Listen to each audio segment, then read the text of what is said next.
या मुलींवर लिहा ना एखादी कविता, त्यामुळे तुमची प्रतिमा ब्राईट होऊ शकते. या मुली आल्या आहेत आसाम, बंगाल, उत्तरांचल किंवा बिहारातून किंवा कुठून तरी. त्यांचे अवयव उगवून पूर्ण विकसित झालेले नाही आहेत. ओढून ताणून ते मोठे करण्यात आले आहेत. ढकलीत ढकलीत तुमच्या महानगराच्या एका कोपऱ्यातील जगात आणून सोडलंय आणि परतीचे दोर कापून काढलेत. एकदा जुगारात हरले, तिला परत जिंकता आलेच नाही. हा इथला पराभवाचा इतिहास. बाजारात बसून मुलींच्या झाल्या रोगट म्हाताऱ्या. इंद्रधनुषी अंधार आणि विजांच्या लखलकाटात मेघगर्जनांसारख्या स्टिरिओ आवाजावर थिरकत पुन्हा लावलाय त्यांनी डाव. बिग बाजार सारखा फिक्स भाव. रात्रभर नाचायचं तर जेवण मिळत नाही. कधी कधी होत नाही बोहणी सुद्धा. पैसे फेकले की कुणाशीही होतात पॉझिटिव्ह. घोर भये पनघटवर जाण्याऐवजी त्या अंबलेली अंग घेऊन परततायत पहाटे. उदयांजली मित्राचा त्यांचा संबंध तुटलाय. प्रसन्न सकाळी त्यांची गडद रात्र होते सुरू. आणि इथला गोरखधंदा हे सगळं राजे देवाधिकांपासून चालत आलाय. तर बाकीचे संदर्भ कुठे गडप झालेत. त्या अप्सरा राजनर्तकी बनाम वेश्यांना शेवटचा रोग झाला किंवा कसे. आणि या झवणखोर रंडीबाज देव राजे सम्राटांपैकी कुणाकुणाला झाली गर्मी, परमा किंवा तत्सम व्हिडी इन्फेक्शन. लिहा ना या मुलींवर एखादी कविता, ज्यांचं सेक्स वर्कर म्हणून उदात्तीकरण केलंय.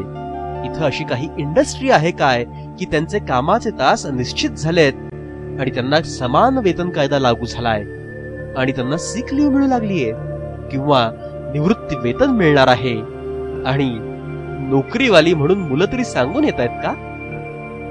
लिहा ना यांच्यावर एखादी कविता की दारुड्या बापाला पक्षाघात झालाय, आई टीबीनं खोकत रक्त ओकतीये किंवा गरीब दुबळे मनी ऑर्डरची वाट पाहत बसलेत पहाडात, जंगलात आणि गावात.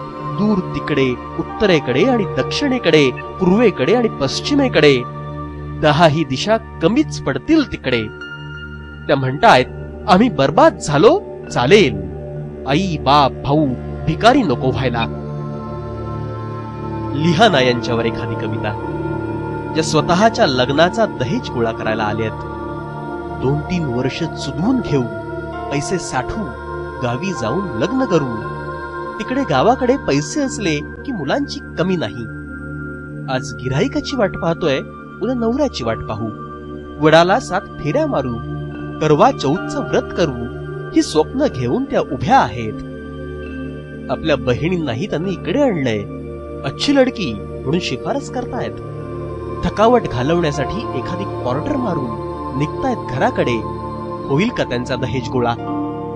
लिहा ना यांच्यावर एखादी कविता, ज्यांना तुम्ही प्रमाण भाषेत वार योषिता, वारांगना किंवा बारबाला म्हणता आणि कागदाच्या नोटांनी त्यांच्यावर वार करता. देव नवरी आणि मुरळी करून पैसे उधळता. त्यांची थानं आणि कुल्ले तोडल्यासारखे ओढता. जसं एका सभ्य राक्षस राजाच्या बहिणीचं कापलं गेलं नाक, थानं, आणि तरीही तो वागला सुसंस्कृतपणे अशोक वनात. हे तुम्ही सोयीस्करपणे विसरता. अन ह्या मुली ज्यांचे अजूनही उघडत नाहीत डोळे, त्या पुन्हा पुन्हा नवस बोलतात. डॉलीला मोतमाऊलीला जायचं असतं, शिखाला नांदेडला. चंदा अंबाबाईसाठी तयारी करतेय. सलमाचे डोळे अजमेरकडे लागलेत. अन नीलम न चुकता जाते शिर्डीला. कुणाचंच लक्ष नाहीये सेंट्रल टॉकीजला लागलेल्या आम्रपालीकडे, बुद्ध माणसाने उद्धारलेल्या नगरवधूकडे. माणसं तेव्हाही अल्पसंख्य होती, देव बहुसंख्य.